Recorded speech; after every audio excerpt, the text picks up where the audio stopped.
네, 박근혜 대통령의 탄핵 심판을 진행 중인 헌법재판소 소식 계속 살펴보겠습니다. 오늘 두 번째 변론을 열고 있는데요. 하지만 핵심 증인들이 나오지 않을 것으로 보여서 심리의 파행이 우려되고 있습니다. 네, 또 친박 인적 청산 문제를 두고 임명진 비대위원장과 서청원 의원이 서로 나가라며 진흙탕 싸움을 벌이고 있는데요. 오늘 두 분의 전문가 모시고 이야기 나눠보겠습니다.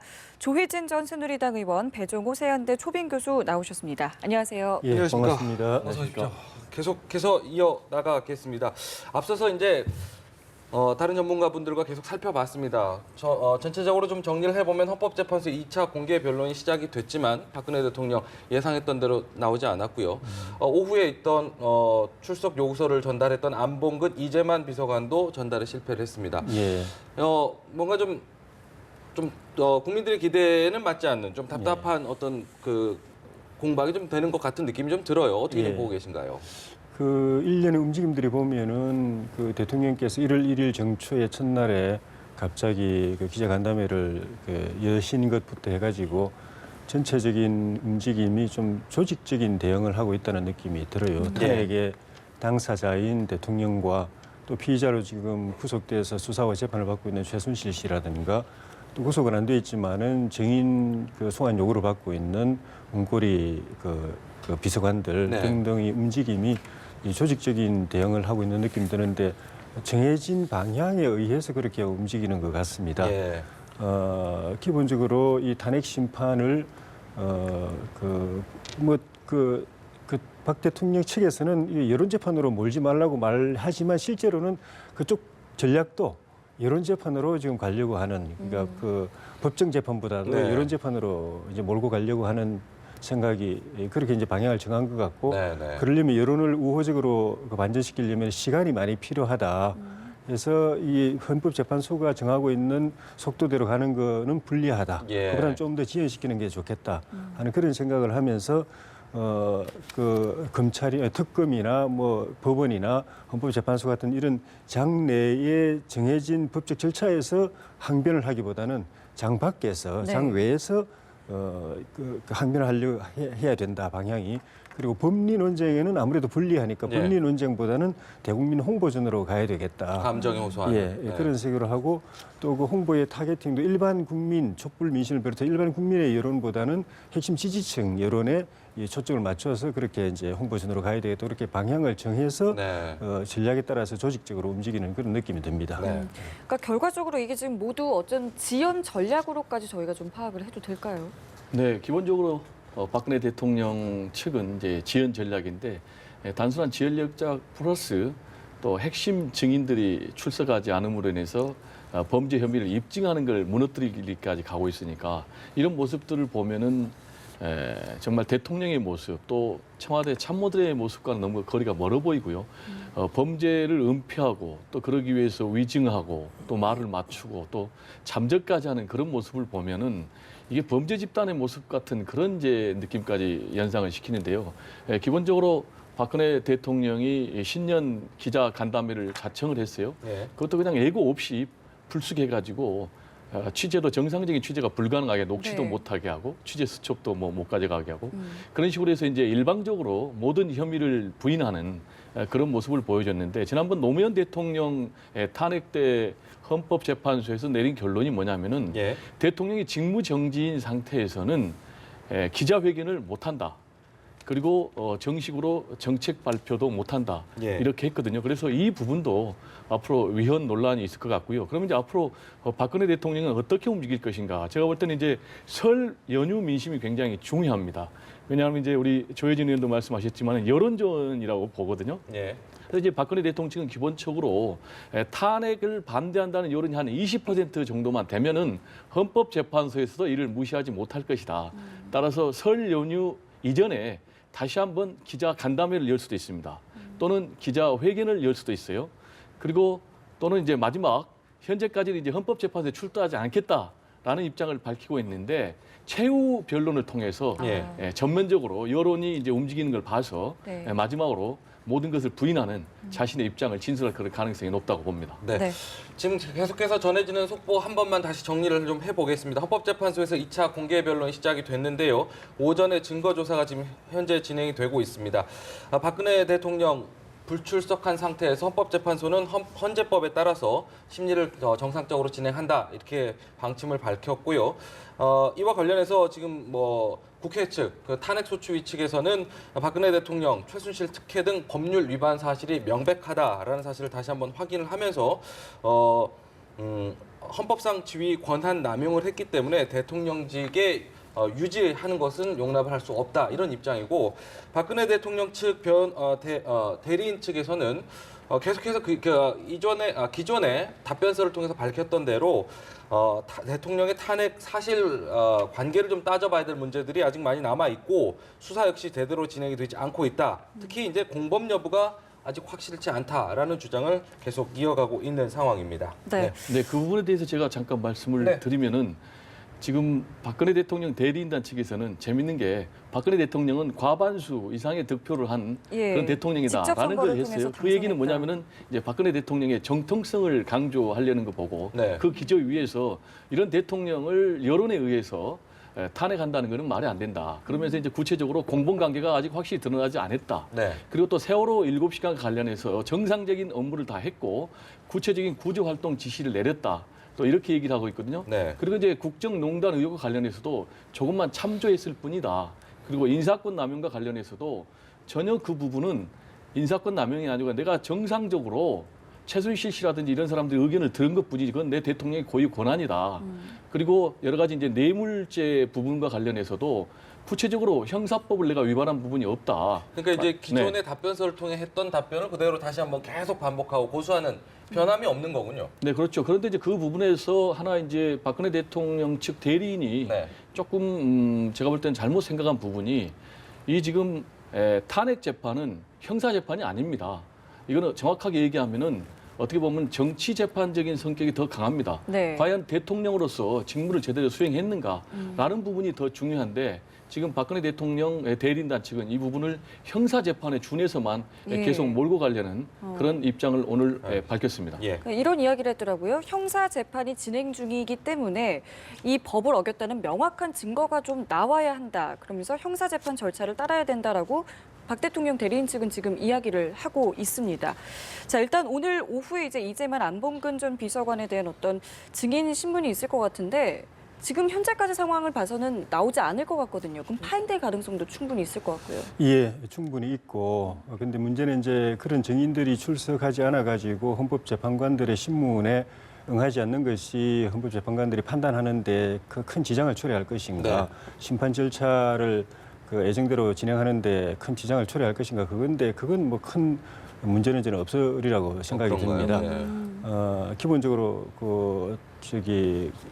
국회의 탄핵소추 안에 구체적인 사항들이 적시되어 있고 그보다 더 방대한 내용의 증거와 증언이 그 검찰 기소장 수사 자료로서 이미 헌법재판소에 다 넘어와 있기 때문에 뭐 만 몇 쪽인가 되는 그런 자료들이 다 넘어와 있어가지고 사실 그거 다 보고 판단하기에도 시간이 부족한 상황인데 충분히 좀 판단할 수 있을 것 같고 무엇보다도 헌법재판관들이 관심을 가지는 거는 그 검찰 수사 기록도 사실 참고 자료일 뿐인 것이 검찰 수사는 대통령의 범죄 행위에 대해서 주로 혐의에 대해서 이제 조사한 거거든요.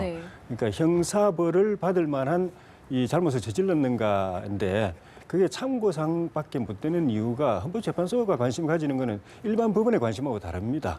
일반 법원처럼 뭐 이분이 무슨 형법에 무슨 죄를 저촉해서 무슨 형을 몇 년 받아야 되느냐 이걸 보는 게 아니라 대통령으로서의 자격이 있는 것인가, 국민들로부터 신뢰를 가지고 받고 있는 것인가, 그리고 이후에 탄핵을 기각시켜 줬을 경우에 나머지 기간 동안에 정상적으로 그 대통령 직무를 수행할 수 있을 것인가 이런 그 대통령 복무 태세, 다른 말로 징계 재판이거든요. 그래서 파면시킬 것인가 아니면 계속 일하게 해줄 것인가 그걸 보고 나머지 그 검찰의 수사, 법원의 재판 자료는 그냥 참고일 뿐입니다. 그런데 이제 그 대리인단에서는 그거를 형사재판으로 몰아가가지고 몇 년형에 해당하는지 그걸 제대로 판단하라고 그러는데 그건 핀트가 안 맞은 거고 헌법이 저기 조금 전에 대리인단이 주장한 것 중에도 개연성만 가지고 심판할 수 없다고 말한 거는 네, 설득력이 그 전부터 없다. 계속 주장해 온 건데 네. 법원에서 판결 내리면 그걸 보고서 해라 이건데 네. 법원에서 판결 내린 거는 형법에 저촉되느냐 안 되느냐 형이 몇 년 이것만 보는 거지 대통령으로서 자질이 있느냐 없느냐 놔둬도 계속 일을 할 수 있는 사람이냐 아니냐 이거 보는 게 아니거든요. 네. 그래서 그걸 잘못한 거고 그 헌법에도 대통령 탄핵 소추할 때는 법원에서 형사 재판으로 유죄로 확정됐을 때 탄핵 소추한다고 돼 있는 게 아니고 네. 그냥 헌법이나 징부를 하는 데 있어서 헌법이나 형법에 그 법률이 위반된 거 있으면은 탄핵 소추할 수 있다고 돼 있고 그렇죠. 헌법재판소도 그걸 가지고 판단하는 거고 또 좀 전에 그 수사가 제대로 안 돼 있다고 말한 거 저거는 정말 좀 낯뜨거운 주장인데 대통령께서 수사 안 받으셨는데 거부하셨는데 청와대 압수수색도 지금 거부하고 있고 본인이 검찰 대면 조사도 끝까지 거부했는데 그래놓고 수사 안 받아서 안 된다고 말하는 거는 국민들이 보기 야 국민 상식으로도 이게 다 이렇게 그 알 수 있는 부분인데 어떻게 대통령 대리인단이라는 사람들이 저런 논리를 가지고 이렇게 그 우게 되나 하는 생각이 예. 들 것 같아요. 네, 그 대통령께서 검찰 수사를 거부했지 않습니까? 이런 부분에 대한 조혜진 위원님의 지적에 대해서 저는 공감을 합니다. 그리고 지금 현재 이재만 안봉근 두 전 비서관은 사실상 잠적한 거거든요. 네. 또 다른 표현으로 얘기하면 도주한 거라고 볼 수도 있어요.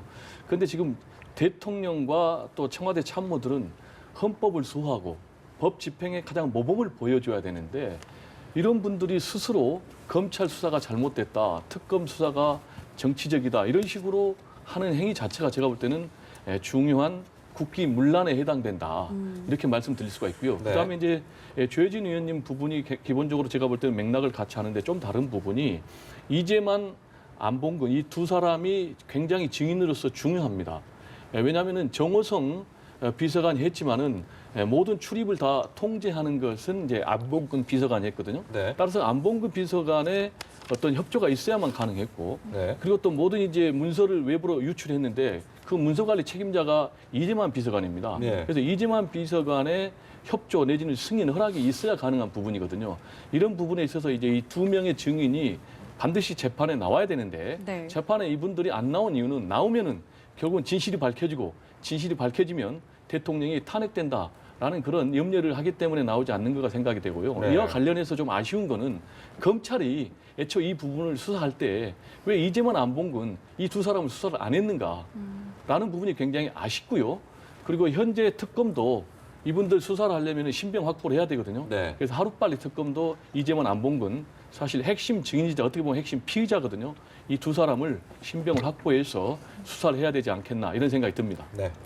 헌재는 일단은 뭐 탄핵 심판 심리에 속도를 내겠다고 예전부터 꾸준히 이야기를 해왔고 오늘 박 대통령 측에서도 신속하게 진행이 되도록 노력을 하겠다라고 이야기를 했는데 글쎄요 헌재 결정이 좀 언제쯤 날 수 있을까요? 신속하게 진행되도록 해야 한다는 거는 다 그 입으로 하는 말입니다. 그러니까요. 좀 전에 말씀드렸지만은 대통령 대리인단 측에서는 당연히 그렇죠. 시간 더 그 연장되기를 바라고 실제 하는 행동도 자꾸 이제 사사로운 절차 같은 거 이제 물고 늘어지고 하다가 그렇죠. 심판 헌법재판소로부터 이렇게 한번 이렇게 기각 당하고 한 것도 이제 그런 전략이고 엄격하게 말하면은 그 국회 소추인단 중에서도 의견이 엇갈릴 거예요. 야당 소추인단들은 빨리 심판대라서 빨리 대통령 선거하기를 바랄 거고 그렇죠. 대선과 연관지어서요. 우리 이제 법제사법위원장님 포함해가지고 여당 소추위원단들은 말은 그래도 실제로는 좀 그 충분히 대선 준비할 여유를 갖고 그렇게 그렇죠. 하기를 바랄 텐데 어쨌든 그 헌법재판소는 기본 생각이 헌법재판소에 대통령 탄핵 심판을 맡긴 이유는 이런 탄핵으로 인해서 대통령 직무 정지된 기간이 길어져 가지고 국정 공백이 심해지고 나라가 어려움을 겪는 기간을 빨리 집중해서 단축하자. 네. 최소화하라고 이제 헌법재판소 전문가들에게 이제 맡긴 거라는 그런 사명감이 있기 때문에 예. 이거는 뭐 더 그 헌법재판관들은 전략적으로 무슨 유불리를 따져서 생각할 필요도 없는 겁니다. 최대한 빨리 해야 된다는 것이 이제 당연한 거고 그런 측면에서 보면은 또 그 절차적으로 9명의 재판관 중에서 1월 31일 날 박한철 소장 물러나고 나면 8명 그렇죠. 되고 3월 13일 날 이정미 재판관 물러나면 7명이 되는데 8명까지도 그렇지만 7명 된 상황에서 만약에 한두 명 때문에 이 그 결정이 확 그냥 기울어져 뒤집어진다. 버렸다고 하면은 나머지 예를 들면 6명이 찬성 그러니까 5명이 찬성했는데 네. 2명이 1명이 반대고 1명이 뭐 기권 비슷한 그런 걸 해버려 가지고 됐다면 나머지 5명의 편에서 있는 여론이 네. 국민들이 이걸 그대로 수용할 것인가 하는 그런 그 기본 근본적인 그 심판의 정통성 또 이 국민들이 받아들일지 여부의 문제가 생기기 때문에 가급적이면은 늦어도 이정미 재판관이 그렇죠. 물러나기 전에는 할 걸로 그렇게 생각하고 그렇게 보면 2월 말 아니면 늦어도 3월 초에는 심판할 가능성이 많고 정치권에도 그 대비해야 될 것 같습니다. 네. 네, 기본적으로 이제 대통령 탄핵 심판의 핵심 요소는 두 가지입니다. 하나는 공정성, 하나는 신속성입니다. 근데 이 둘 다가 훼손되면 안 되는 거예요.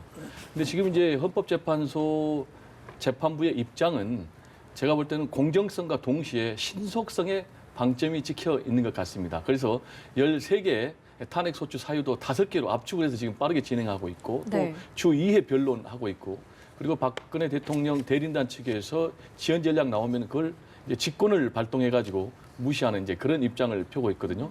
그래서 이런 추세로 가면은 기본적으로 굉장히 빨라질 것 같습니다. 그리고 조혜진 의원께서도 말씀하셨지만은 이 재판의 완결성이라는 부분이 있는데요. 네. 그게 뭐냐면은 총 9명이지 않습니까? 근데 만약에 2명이 그만두고 7명 해서 탄핵 인용을 하든 기각을 하든 그 결정을 국민들이 납득을 하겠는가라는 네. 부분에 있어서 합리적인 추론은 빠르면 박한철 헌법재판소장 임기인 1월 말 이전에 또 아무리 늦어도 이정미 재판관이 이제 3월 13일 되지 않습니까? 그 전에 할 것으로. 근데 이제 1월 달까지는 너무 바쁘고 네, 네. 그래서 3월 13일 이전에 한다면은 여기서 중요한 부분이 있는 게 대통령 선거 날짜가 나온다는 것입니다. 만약에 탄핵이 인용이 된다면은 그게 그렇죠. 무슨 얘기냐면 이제 수요일 날 해야 되거든요. 그리고 60일 이내 해야 되거든요. 그래서 이제 일부에서는 벌써 4월 26일 날 가정을 해서 날짜가 만약에 특정이 탄핵이 되는군요. 인용이 되면은 4월 26일 날 대선을 할 수 있다. 이런 전망까지 나오고 있는 그런 상황입니다. 예. 알겠습니다. 헌법재판소 상황 오후에도 계속 이어지는데 오후 뉴스특보도 계속해서 이제 살펴볼 테고요. 두 분 나오셨으니까 정치권 얘기도 좀 여쭤보고 싶습니다. 그 예. 새누리당 상황이 좀 말이 하지 않습니까? 예. 비대위원장, 임명진 비대위원장과 서청원 의원의 어떤 폭로전까지 지금 벌어지고 있는 상황입니다. 굉장히 예. 참 진흙탕 싸움으로 번지는 것 같은데 좀 어떻게 예. 보고 계신가요? 그 새누리당 개혁 논란 과정에서 개혁 신당이 이게 쪼개져 나온 거는 보수 당 측면에서는 좀 아쉬운 일이긴 하지만 안타까운 기왕 일이겠죠. 나와서 이렇게 네. 돼서 이제 개혁 경쟁이 벌어지는데 그런 측면에서 임명진 비대위원장이 위원장이 돼가지고 나름대로 이제 개혁 혁신해보려고 노력하는 거는 좋은 점인 것 같은데 이게 적어도 오늘까지 양상을 보면은 취지는 물론 이제 혁신을 위한 건데 끝으로 드러나는 여러 가지 모양새는 약간 이전 투구처럼 가고 있어가지고 아 이건 좀 걱정스러운 부분이 있는 것 같아요. 물론 치열하게 서로 싸우고 버티고 이런 거에 있을 수 있지만은 폭로하고 막말하고 뭐 이렇게 하는 거는 개혁의 본질, 혁신의 본질을 흐릴 수도 있기 때문에 예. 굉장히 좀 안타까운 생각이 드는데.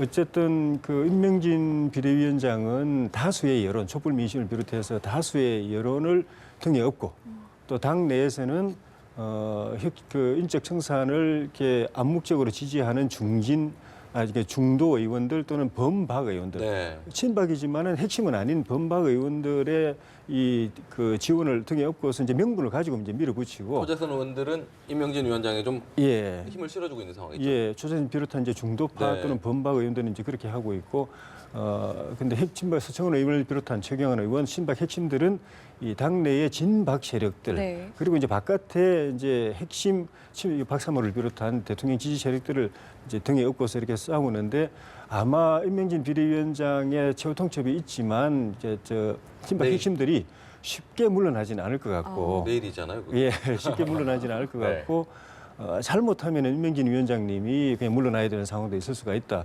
이제 진박 핵심들은 비대위원 인선을 아직은 이제 안 했기 때문에 그렇죠. 네. 상임전국위원회에서 전국위원회에서 비대위원장 인선만 했고 비대위원은 위원장이 인선해가지고 상임전국위원회에서 추인을 받아야 되거든요. 예. 상임전국위원회도 친박 계열이 다수거든요.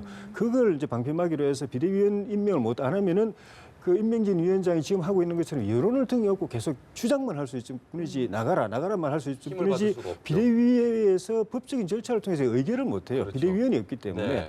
그래서 그걸 가지고 이제 막 걸려고 할 거고 뭐 타협을 한다면은 뭐 한 두세 명 나가는 선에서 이제 나머지 이제 진박 의원들을 보호하고 타협할 수도 있겠지만 그래 되면 국민들이 그걸 이제 야합으로 볼 것이기 때문에 잘못하면 임명진 위원장님이 나가고 결국은 이제 개혁이 좌초돼 가지고 그걸 바라보고 관망하고 있던 거취를 이제 고민하면서 관망하고 있던 많은 의원들이 또 빠져나오는 예. 2차 탈당 사태로 예. 갈 우려도 좀 있어 보입니다. 네. 예. 네. 그렇게 된다면 진짜 또 한 번 쪼개지는 상황까지도 혹시 올 수 있는 건가요? 경우의 수로 따지면은 네. 또 한 번 분열되는 네. 그런 상황이 분명히 존재한데요. 제가 볼 때는 그렇지는 않을 것 같습니다. 왜냐하면은 저는 이 싸움을 임명진 위원장이 이긴다고 봅니다. 왜냐하면은 임명진 위원장이 지금 명분을 쥐고 있거든요. 정치는 명분이거든요. 그리고 지금 서청원 전 대표 같은 경우라든지 최경환 의원 같은 경우 사실 이 두 사람만 강력하게 저항을 하는 거예요. 이미 지금 친박 핵심들도 투항을 했거든요. 지금 이정현 대표도 탈당을 했고 네. 또 정가분 의원도 탈당을 했습니다. 네. 그리고 홍문정 의원 같은 경우도 자기의 거취를 위임을 했고 그리고 또 정우택 원내대표도 위임을 하고 사무총장도 위임을 하고 여기에 초선 의원들은 다 지금 전폭적으로 지지하고 그리고 또 원내 당협위원장도 다 지지를 하고 이런 상황이거든요. 네. 그래서 이제 임명진 위원장이 지금 들리는 말로는 택시 타고 오면서 택시 안에서 이제 통곡을 했다는 거예요. 그래서 왜 간다 택시기사 물으니까 장사 지내러 간다. 네. 그리고 죽어야 산다라고 얘기를 했기 때문에 지금 누군가는 반드시 죽어야 된다라는 그런 생각을 분명히 갖고 있는 것 같고 네. 그리고 이제 핵을 얘기를 했지 않습니까? 그런 측면에서 이제 핵심 제가 볼 때는 그 핵심 몇 명만 제거하면은 결국은 새누리당은 또 새롭게 임명진 위원장 비대위원장 중심으로 네. 어떤 기회를 모색해 보지 않을까 이렇게 생각이 됩니다. 네. 당장 내일인데 그럼 굉장히 또 오늘 하루 사이에 많은 일들이 있겠네요. 예, 그렇게 될 것 같습니다. 네. 네. 네. 예, 우리 배정호 교수님 말씀처럼 저는 순리적으로 본다면, 자연스럽게 본다면은 말씀하신 그렇게 친박 핵심들이 여론이 몇 명이 될지 는 여론이 이제 납득하느냐 마느냐, 네. 저 정도면 청산됐다, 새 출발할 수 있다라고 하는 그 수준까지 물러나고, 그래서 이제 새누리당도 새 출발하고 그렇게 하는 그렇게 해서 이제 개혁신당과 또 다시 이제 개혁 경쟁하는 것이 가장 순리적이고 바람직한데, 지금까지 친박 핵심, 진박 세력들이 해온 우리 행태들 다 봤지 않습니까? 한 1년 이상 본 그 행태를 보면은 참 쉽지 않은 전망인 것 같고, 만약에 그렇게 한다면은 진박도 진짜 이 사태에 대해서 발상의 전환을 한 셈이라고 그렇게 볼 수 있는데, 그렇게 되는 게 사실 순리가 맞습니다. 네, 이런 경우도 있습니다. 6일까지 탈당을 안 하지 않습니까? 그러면 이제 볼이 임명진 비대위원장한테 넘어오는 거예요. 네. 탈당 안 하면 8일 날 자기가 탈당하겠다고 그만두겠다고 그랬지 않습니까? 네. 그러면 이런 경우도 있습니다. 이제 비대위원장이 그만 또 두는 거예요. 네. 네. 그러면 이제 여론이 또 비등하고 정우택 원내대표랑 막 가가지고 다시 와주십시오라고 해서 다시 힘을 얻어가지고 또 나가는 그런 경우도 우리가 생각해 볼 수 있겠습니다. 네. 지금 뭐 시간이 얼마 남지 않았는데 뭐 정치권 현안이 워낙에 많아서 뭐 선거 연령 얘기도 있고 야당 사드 배치 관련 얘기도 있는데 뭐 사드 배치 여당 얘기 나눠봤으니까 사드 배치 한번 얘기 나눠볼까요? 예. 야당 지금 사드 배치 관련해서 중국 왕이 부장도 만나고 사실상 좀 기존의 정책을 좀 반대하는 예. 그러면서 중국에서 이런저런 이야기들을 많이 나오고 있습니다. 예. 이와 관련 비판 여론도 있고요. 지금 어떻게 예. 좀 평가를 하시나요? 그 사드 배치를 찬성하는 사람들이 중국에 가가지고 중국 보복하지 마라 이렇게 이야기했으면은 그게 국민들에게 참 이렇게 순하게 받아들여졌을 텐데, 예. 국내에서 그걸 반대했던 사람들이 반대하는 중국 사람들하고 만난 거는 결국 사드 배치 철회 공조, 한중 공조, 중국 정부와 한국의 야당 세력이 공조하는 그런 모양새가 돼가지고 우리 국민들이 사드 배치 안보에 대한 불안도 있지만은 국내에서 어떤 주장을 할 수 있다고 하더라도 그 다른 외부 세력하고 그걸 이제 손잡아 가지고 국내를 향해서 뭐 이렇게 부정적인 그 운동을 하는 거는 또 굉장히 우리 국민들 자존심 상해 하거든요.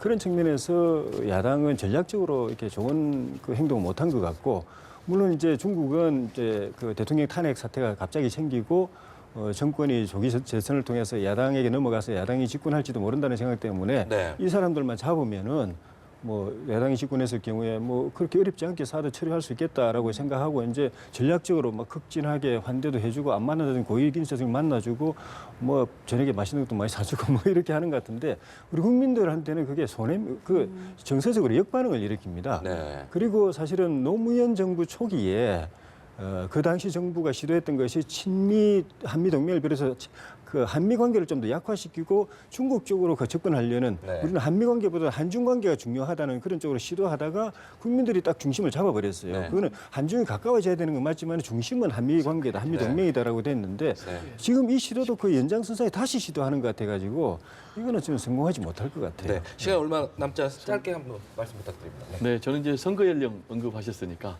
네, 네. 네, 18세로 지금 인하하자는 이제 그런 움직임이지 않습니까? 네. 근데 한 60만 명 됩니다.